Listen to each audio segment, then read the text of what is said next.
This week, we welcome back Corey Thuen from Gravwell to talk about Sysmon Endpoint monitoring, complete with Clipboard Voyeurism.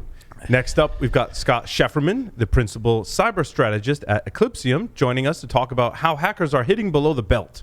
In the security news, testing firm NSS Labs closes up shop, stringing vulnerabilities together to pwn the Discord desktop app. A WordPress plugin aimed at protecting WordPress does just the opposite.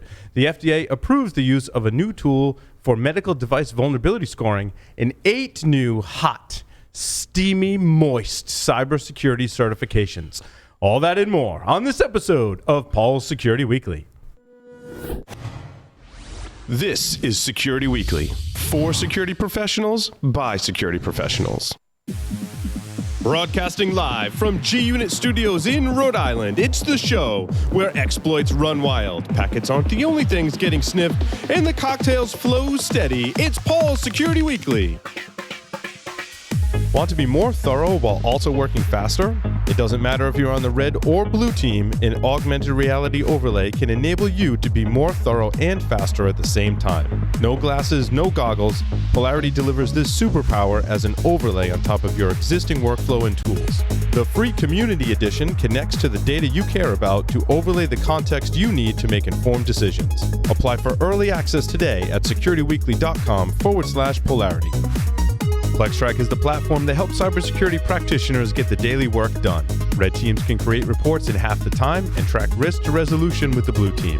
Teams can centralize remediation efforts across all scans, assessments, and audits. Effectively communicate risk in real time through simple visualizations, scanner and ticketing integrations, and robust analytics. PlexTrack is perfect for collaboration across all teams. Visit securityweekly.com/PlexTrack to claim your free month.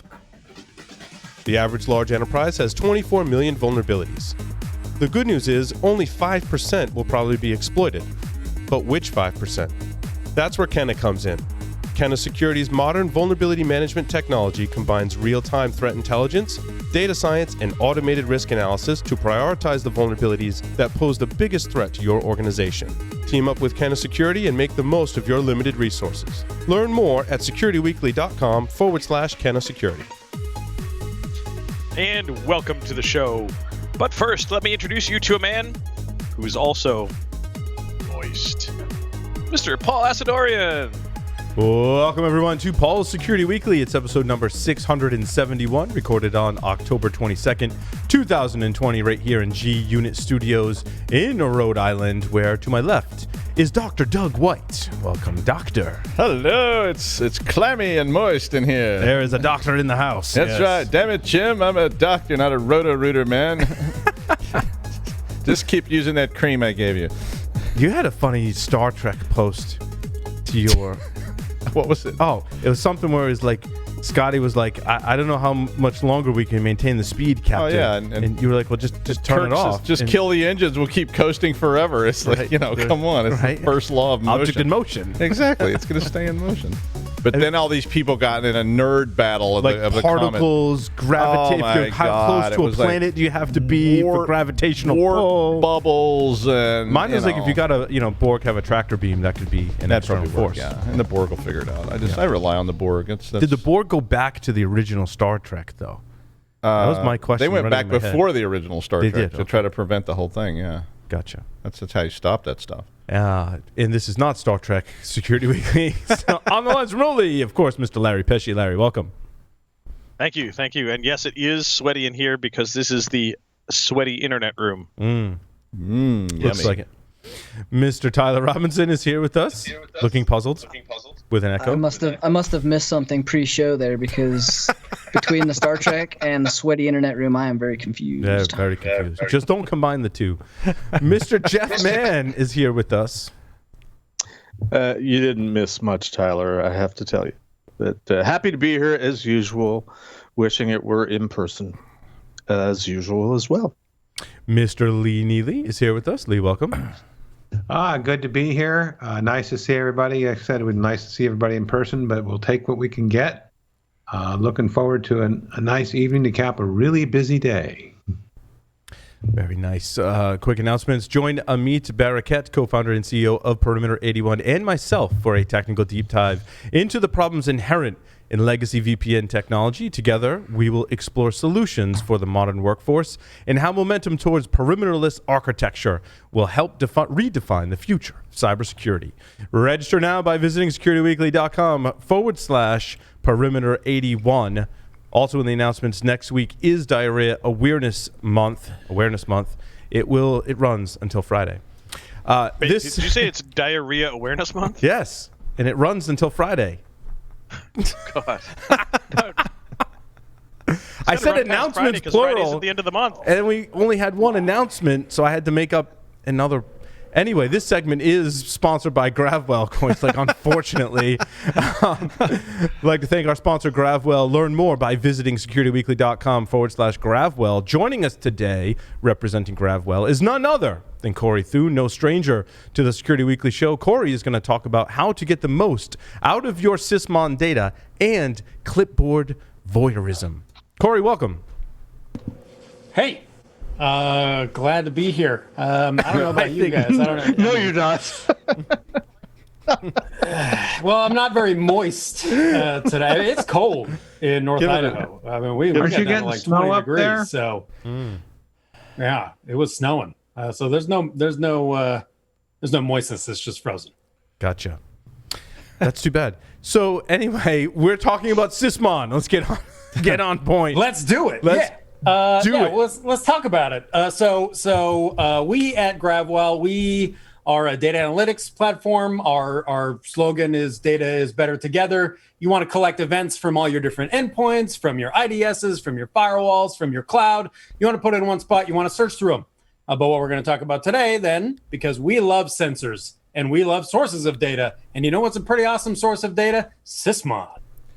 Corey, you get all kinds of great stuff out of there. Yeah, why is it a great source? I think is a good starting point. We were kind of talking a lot this week to various folks about the sources of data, and Sysmon seems to come up quite a bit. It's great for a number of reasons. So historically, visibility into Windows events has been a little rough. You get sort of these event IDs that you have to tie to like lookup tables and other ways. So it's like if someone logs into a system, then you get login ID type of 4, which you got to cross-reference over here, and it's just a little more complicated than it needs to be. Yeah, so I'm not the only one that I looked at syslog from Linux and Unix systems. I was like, oh, I can make some sense of that. And then I looked at Windows event logs. And I was like, what is that? Yeah. I'm going to be a Linux sysadmin. Yeah. Thank you very much. Quite a number of people have made that decision. It's just like the logging is what put me over the top. Yeah. Right. Yes. But Mark Rasinovich and the sysinternals crew over at Microsoft, a fantastic project, fantastic people. Not that I have met them, but I would love to. I'll give you my digits. But they put together this tool that's totally free. So, hey, there's the number one reason why this is awesome. And then number 2 is it's much more concise and more atomic in terms of the types of data that you're getting out of it. And Sysmon runs as a mini little agent that sits on the system, which you can deploy via group policy or whatever.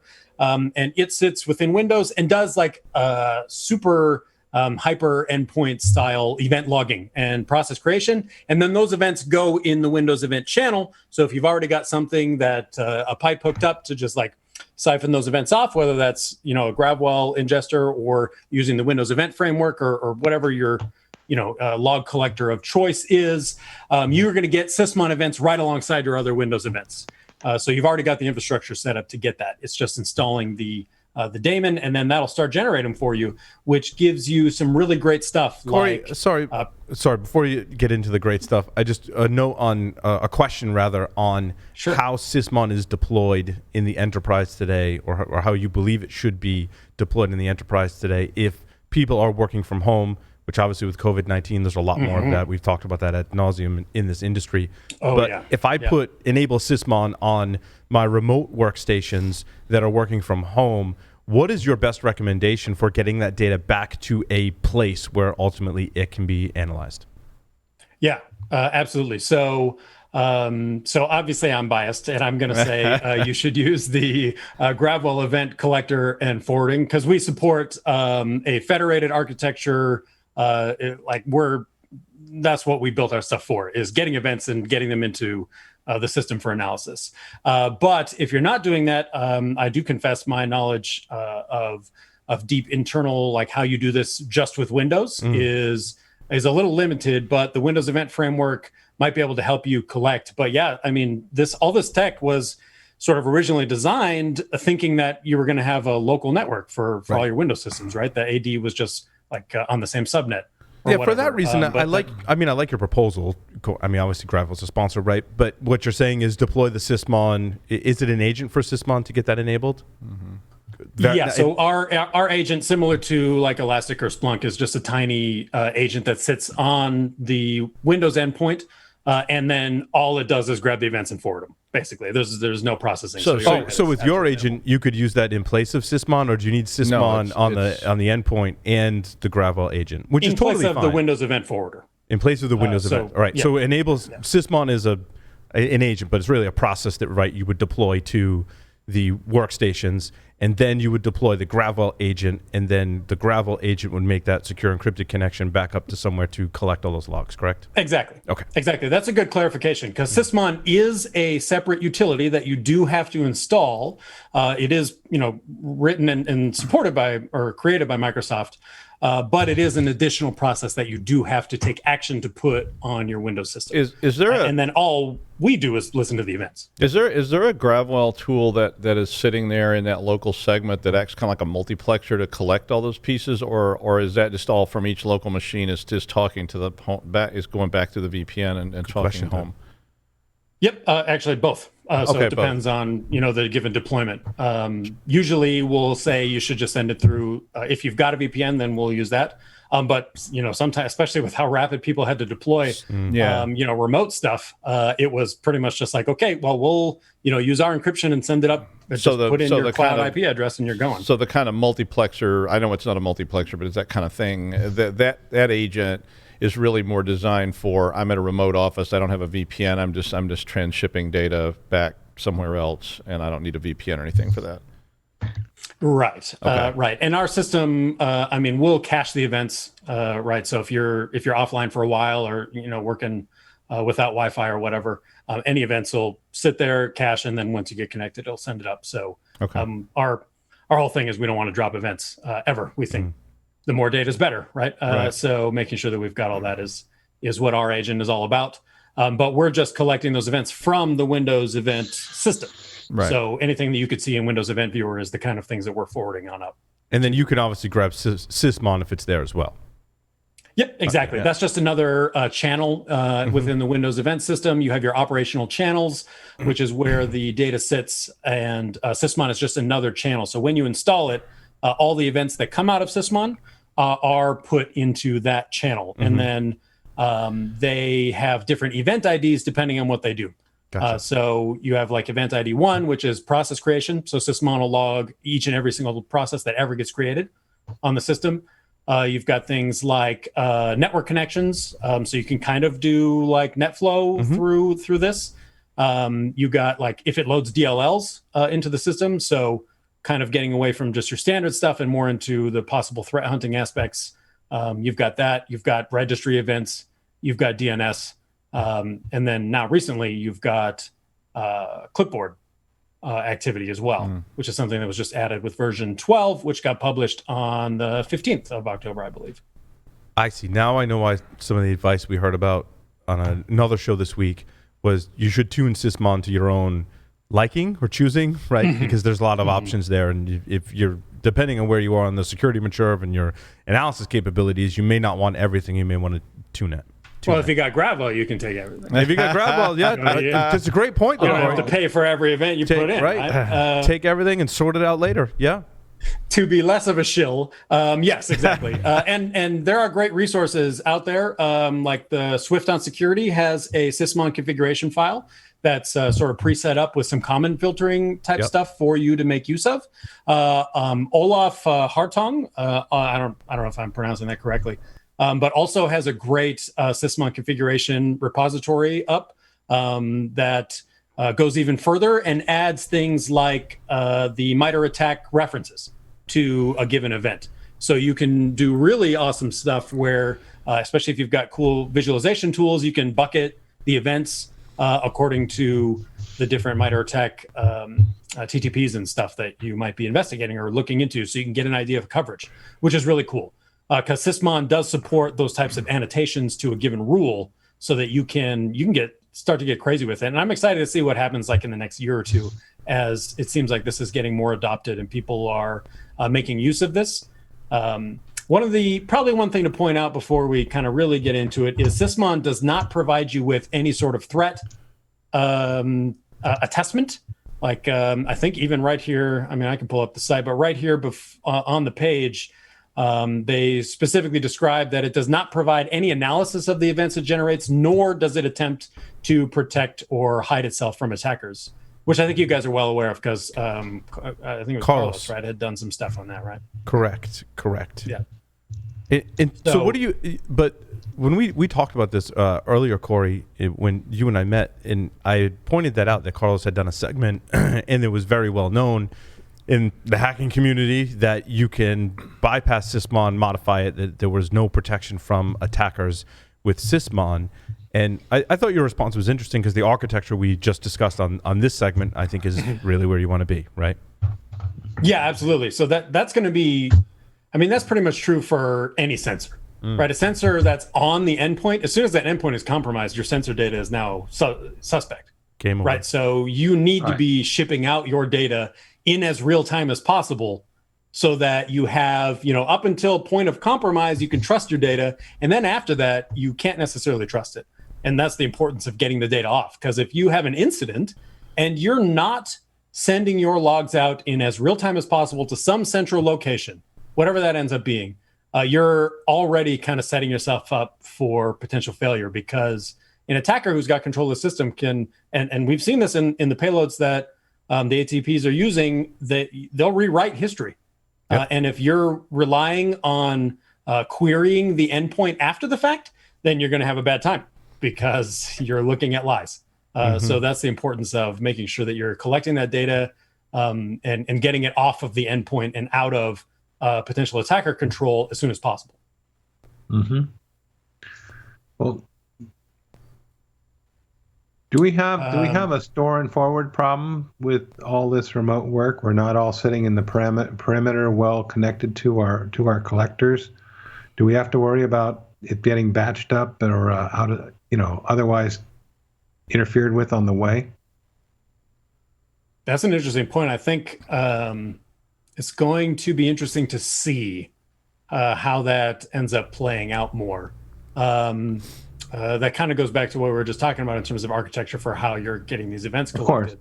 Of course. If you've got something in the cloud already set up to receive events, and your endpoints are configured to send events to that instance, then it probably doesn't matter. You're not going to run into that for too much trouble. But if you're relying on sending that through the VPN, then you're only going to get them when they're connected to the VPN, right? So if that's a great somebody's point. kid uses a computer for school or does something and accidentally runs into trouble, then now you've got that time window where you're blind.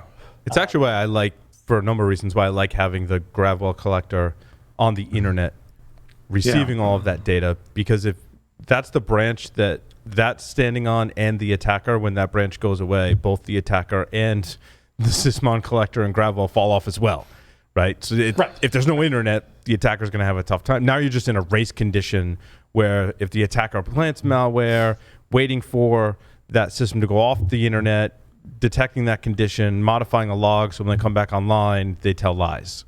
That complicates things for attackers, which is really our goal. Not complete 100% Anytime prevention. you can do that right? is good. Yeah. Right.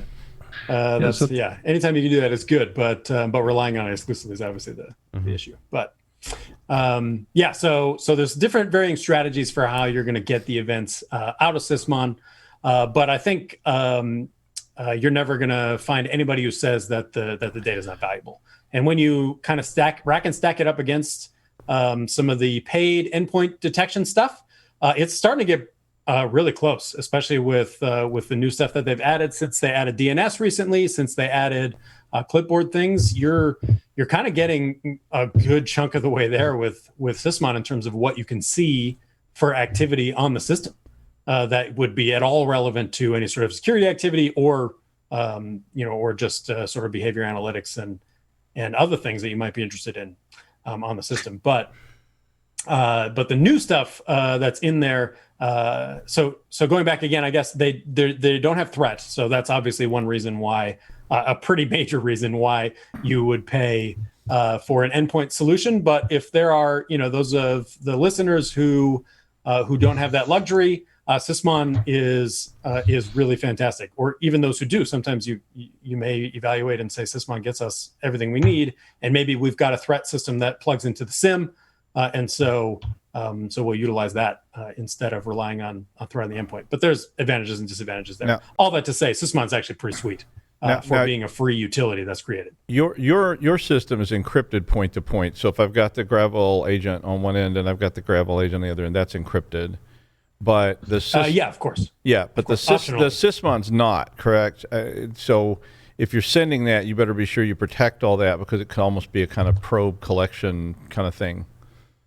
Possibly, but Sysmon does. So Sysmon will not send any events remotely. It just puts them in the event log, the Windows event log. Still need something else to send it somewhere. So something else would be already set up, sending those events plain, and then. Okay, I misunderstood that. Yeah. Yep. So Sysmon just puts it in the system, and then you're going to have something else. In this case, I'm using Gravwell to collect the events out of there and get them somewhere where I can search them and visualize and everything like that. So once the events are kind of pushed up, we got good events from Sysmon, right? We've got the ability to detect attacks.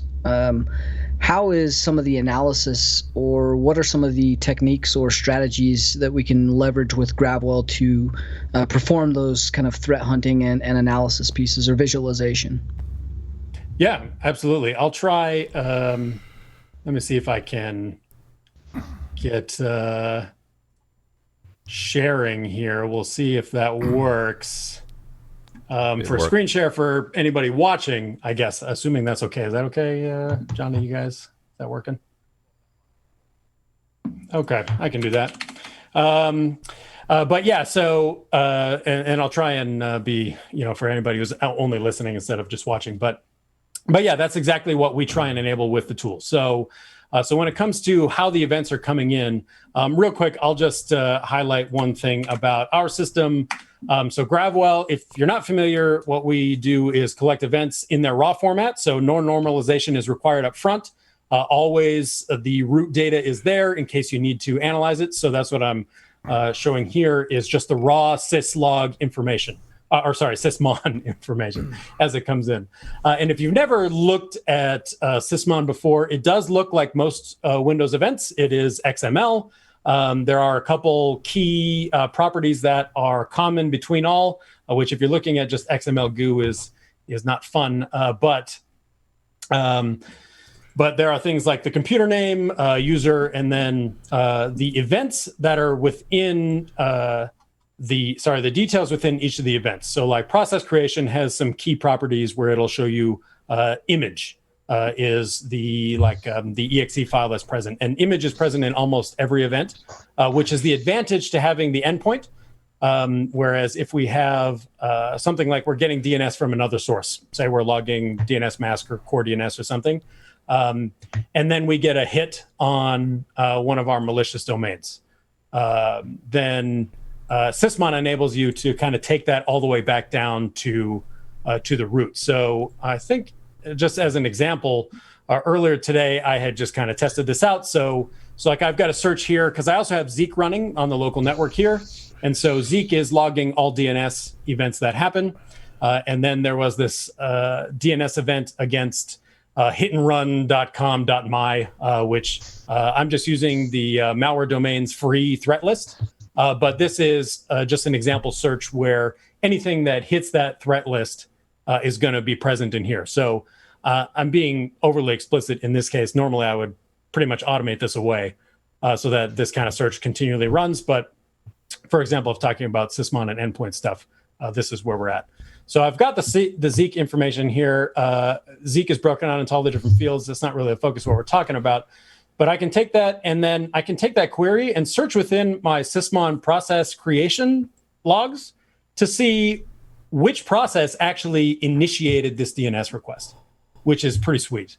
And so correlating that against the Sysmon events lets me see that the image is going to be the original exe that initiated it. But Sysmon also gives you things like the full command line that was executed, the parent image, so I can see that NS lookup is what generated this alert. Because I did a manual NS lookup against hitandrun.com, this phishing domain. But then I executed that within PowerShell. So I've got all that information in this Sysmon DNS event Sysmon process create event is what I'm actually looking at here. So I can see that the process was created. I see the computer was this Razor computer. I've got the process ID. I've got the SHA of the process as well. So you've kind of got like this full, basically whatever you would need in terms of the process creation for what generated this DNS activity. And that's kind of the power that you get when you do Sysmon, when you do this kind of endpoint stuff and you record each and every single process that was ever created. Because it's one thing to have, your tip happen on NetFlow or DNS or something, but then it's another to be able to correlate that down and get down to the actual exe. Who was the user? When did they log in? What process did they run to create this? Is sort of that deeper dive into figuring out the investigation and seeing what's going on within the activity. And this is the beginnings of EDR. I mean, it's EDR light. Mm-hmm. I mean, the only right. Build on top of that, it would automatically look up the hash and see if that has already been flagged as being malicious potentially. Right, exactly. You're going to take this hash, you're going to look up on VirusTotal or something, or whatever, whatever provider you're using to verify that, and do those kinds of things. So exactly, everything kind of that we're going through here, you'd really, if you're doing a full-on professional setup, you'd want to kind of automate as much of this as possible, and let your security team focus on the things that humans are better at than this type of thing. And that's where that gets you. Like playing solitaire. Like, what was that? Playing solitaire? Oh, yes. Well, if you can automate yourself out of a threat hunting job, then I think, arguably you deserve that. Yep. But yeah, so as an example, one of the things so Gravwell is great for taking those events and being able to search them, but then also correlate and do some different visualizations. So like within this test network here, I've got these 4 computers, and they're all sending Sysmon in, and then this search just lets me extract out the computer, the event ID, count by the computer and the event ID, and then throw that in a stack graph for visualization. So I can see, which events are coming in relative to each other, and which ones I might be interested in. So I can see like there's a lot of event ID 7, which I believe is DLL loading or DLL injection within this Razor computer. And this is where humans are really great, and AI can get you a certain ways along here, but there's kind of no substitute for humans. Like I might look at this and say, okay, it's really unusual for there to be that many of this event type. Like this is just subconscious for a human when looking at visualizations. This is why they're powerful. You get your pew pew maps on the globe, and those are generally not very useful, except as an overview to humans, you kind of just know when something doesn't look right, which is an interesting point. But yeah, so let's take a look at the actual event, the new event in question that we're talking about, event ID 24. And that one is the new event that they added, which records clipboard activity, and is it has a few major properties within it, one of which is the image, again, which we've always got, which shows us what was the exe that generated this clipboard activity. It includes client information, which will have the computer and the username. If it's a remote desktop session, it'll include the IP address as well. And then this archived flag is a Boolean that it's got that tells you whether or not Sysmon saved the clipboard contents, because that is something that you can direct Sysmon through the configuration file to do.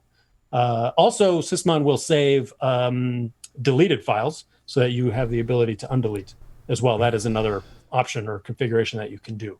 which is really interesting. But so one of the things that you'll probably note immediately is the actual clipboard contents are not in the event. So there's no, but by default, in terms of the configuration, Sysmon's not going to be firing off your passwords. It's not going to be sending all that stuff up to whatever your event viewer is for your SOC people to analyze, so they know your password is Hunter2. Instead, it's got the information that you need. The other one that it does have is the hashes, which I'm not displaying in this table here, but the hashes of the contents of the clipboard are saved. So that part's important because if you've got a common payload, say there's a threat actor who's making heavy use of clipboard to paste PowerShell scripts, you will be able to theoretically, assuming you've got good threat intelligence in terms of what types of payloads are being seen and they're not rapidly changing. Obviously, it's actually pretty easy to add nonsense characters just to change the hash. But collectively within security, we pretend like that's not a problem. And so you can do things like say, with this given threat thing, we know is a challenge, and so we can alert on this particular hash showing up on the clipboard. So that's new within the system now, which is pretty cool. Yeah. Corey, I think it's also interesting to note that you're an apparent fan of Shredder and Teenage Mutant Ninja Turtles. I was going to ask if they're yes. the good guys or the bad guys. The bad guys. All of the systems within here are named Toka, Razor, Bebop, Rocksteady. All the Windows systems are the villains, and the Linux systems get the turtle names. So I guess that tells you something about how I feel. Yes. It's probably also, so I don't have a Windows system that I can share the screen on here, so I will forgive my transition to PowerPoint for a moment on the visuals. But I do want to point out that the clipboard data that is collected by Sysmon is placed in a directory, which is configurable, but by default it is the Sysmon directory at root, which is protected by a ACL. So nobody can just read this.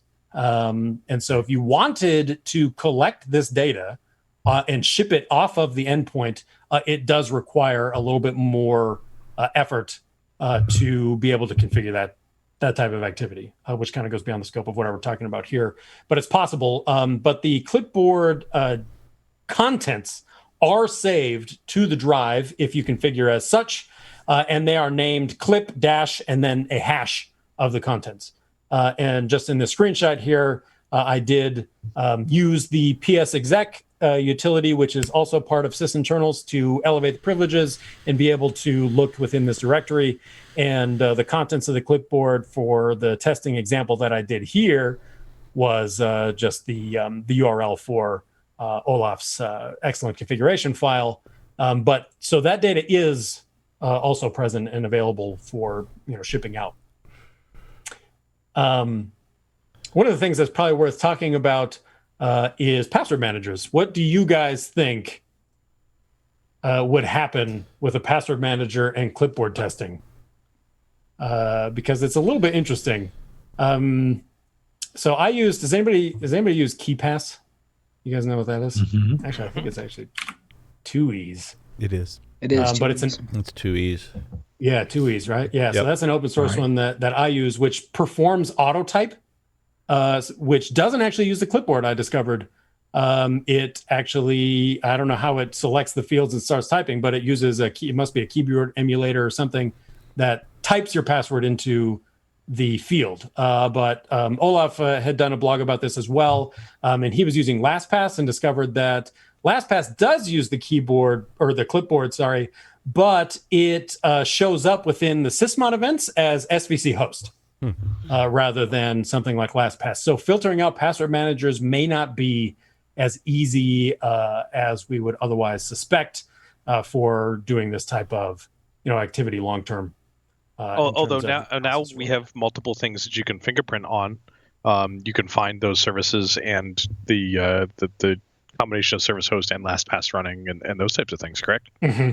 Yeah, exactly. Because if you've every process is executed, you've got this sort of trail. But that's I think sort of one of my favorite things about having data from a bunch of different sources is like something like a weak signal from one source is a weak signal, but when you've got a bunch of weak signals that you can correlate, that becomes strong signals. And it makes it a lot easier to filter. Yep, exactly. So more data is better. Data is better together. The more you can get, the more events, the more correlation, just the more capability your analysts and threat hunters are going to have. Stronger together. Oh, wait. That was last election cycle. Never mind. Yeah, exactly.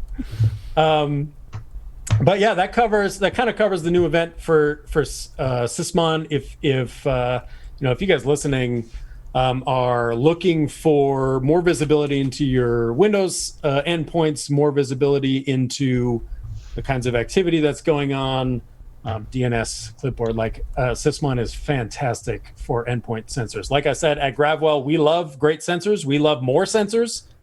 We love more data. And so that's why we're such a fan of Sysmon, because it's super lightweight, it's free, and there's kind of, if you don't have an endpoint detection system that's generating this type of data, even without the detection piece, you should absolutely at least put this in, because there's kind of no downside. And then you've got a lot more rich data for use. Even if it's, even if like you don't have an active threat hunter, if it's like a break glass in case of emergency type situation, that is absolutely something you should do, because incident responders show up to a location all too often and ask for logs, and they get deer in headlights because most organizations aren't collecting or aren't able to provide those in the case of an incident response.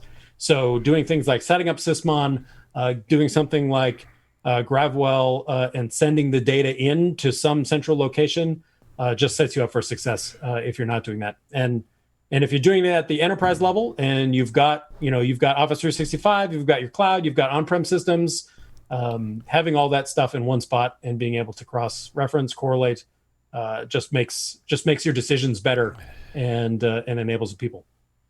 Corey, do you have rules that are pre-canned that people can use and or contribute themselves as well to be able to parse this data and bring to light some of the common use cases, perhaps?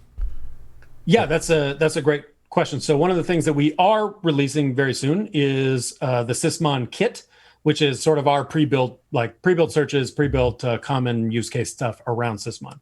But I will say one of the things that's not our mission is detection.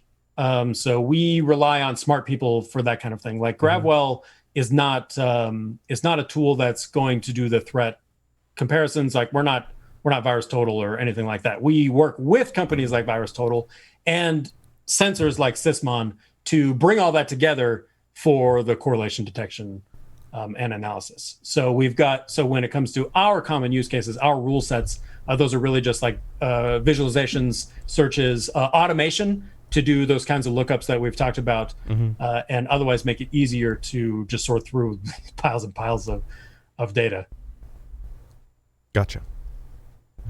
So it's up to the analyst to construct their queries to do the threat hunt in accordance with their experience and environment, right? But then that's your niche, right? Is you're targeting the analyst, the threat hunter. Yeah, right. We try and enable them. So as an example, what I'm doing here, which I kind of demoed with that malicious domain, is I'm taking in a threat feed from somewhere else into Gravwell, and then all DNS that happens on my network period gets checked against that threat feed.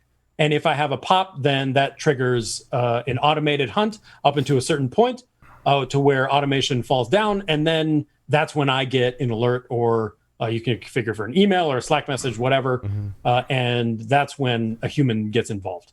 Gotcha. We try and make it easier to take care of all that stuff. I'm a big fan of that threshold sort of automation, but I think the value added of having a threat hunter is the person who can be comfortable with that baseline and can look at this stuff and draw quick conclusions from what they see, because that is so unique as you go for. I mean, there's always commonality, but there's so many unique things in every system, and that's why you have a threat hunter.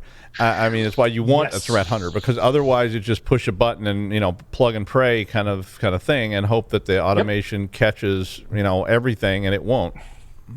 Yeah, I mean, I am unabashedly so AI is cool, but having done AI things with our platform, having done stuff with reporters and everything, like there are limits, and there's no replacement for the human when you get down to it. And so that's exactly, I mean, that's our philosophy. We're trying to enable humans to do better stuff. We automate what we can, but I don't think you're ever going to replace a security expert.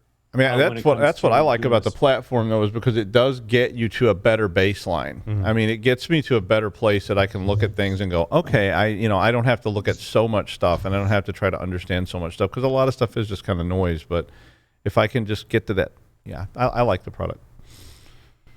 I didn't even get paid to say that, so.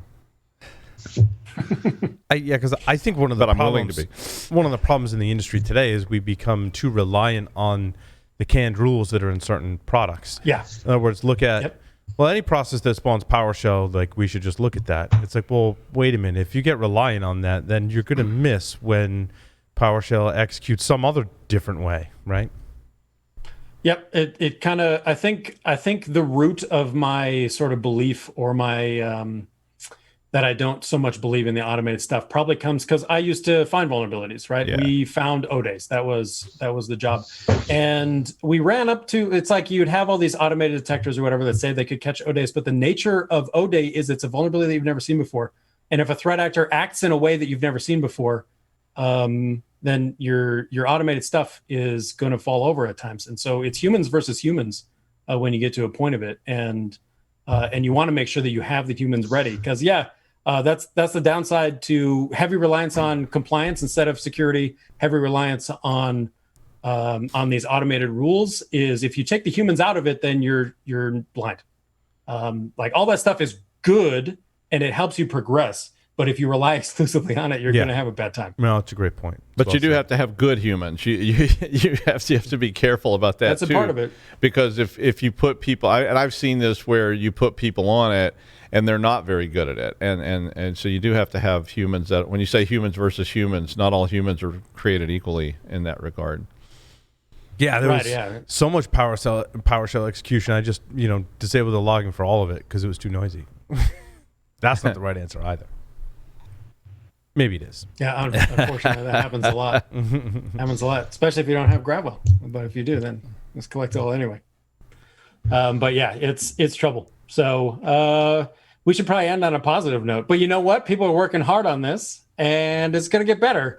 Yeah. And so we can be, looking forward to the future where we find bad guys. We have perfect visibility on our systems and our networks, even when they're ephemeral. Which I think that part's exciting moving forward. We're getting with cloud-based stuff and still being able to retroactively go back and see things as it was at the time is really cool.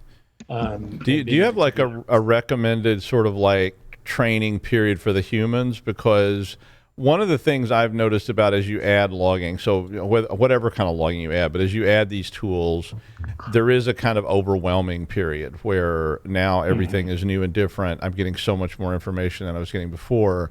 So, I mean, do you have kind of a the Gravwell recommended compression period of I need to get up to speed on this because I'm now getting a lot more stuff? And I grant you Gravwell is very useful, but there's a lot there too. I mean, it's a little scary compared to, say, not looking at anything, where you can just kind of go, it'll be okay. Mm-hmm. Oh, that's true. I mean, I think that happens to everybody when they first start collecting events. Absolutely. Like you immediately get so paranoid. Because there's so many things. You feel like you want to investigate everything. What the hell? Why is this system reaching out to this computer that's the here? Logging rabbit hole that we've all been down that rabbit hole where you start looking at it going, I got big problems. And the next thing you know, you stay up all night for 2 or 3 days, just like blacklisting people. I mean, even if you just start logging like at the border and going, what is that? What is that? Oh my God, blacklist. I mean, the next thing you know, that's all you do. Right. So there's a wrong way to do that, and you that'd be my way. If you go down the rabbit hole and start playing whack-a-mole, that's not the right way, right? But it's fun, that does illustrate if you do it the right way, that's the defender advantage. You're on home turf when you know your systems in your territory, and you've built up these automated systems, and you know that this particular thing is noise, so I can filter that out. But anything that looks like this, or if I ever see events in this type, Or if I stop seeing this type over here, then these become the indicators. And that's the cool part about a mature threat hunting organization or a SOC or whatever you want to say. They've got all that stuff in place, and then you start to get a handle on it as you go. So it's more like building systems and visibility into the network that is the home turf you set up. There's a funny thing up in North Idaho here. If you go on the real estate, a lot of times in the real estate listing, it'll straight up say, 3 bedrooms, 2 baths, outdoor pool, easily defensible location. It's just right there on the real estate listing. But that's what you're trying to do for your home turf as a defender, and getting more awareness of your system. Like, it is certainly overwhelming at first, but that's what you want to do, is instead of trying to play whack-a-mole, build it up so that you are better able to automatically assess and filter down, and so that the things that you do pay human attention to are the things that matter. And it's certainly a challenge, but that the good side is when you're the defender, it's your home turf. Nobody knows it like you do, and nobody knows how things are supposed to happen. And so the more familiar you get with your environment, the more you train your tools, your dashboards, your automated stuff, the better off it's going to be, not just for you, but for successors and future people who come into the organization. Yeah, I mean, I try to tell people they've got to give that time to those threat hunters and let them get up to speed on that, because it's really tough. I mean, just like the COVID thing, all these people that were already doing things like this suddenly were overwhelmed because now they've got 5,000 new endpoints they got to deal with that weren't there before. And they're all doing weird and new stuff that where they weren't doing before. But you have to give people that time to get up to speed on that. So it's something to allow for as you plan, because if you're hiring or if you're replacing or adding or whatever, there's going to be a time period in there when you're going to be very vulnerable because they don't know that baseline yet. Yep, absolutely, and it's easy to kind of it's easy for management to forget that piece. That's why our customer success program is really great.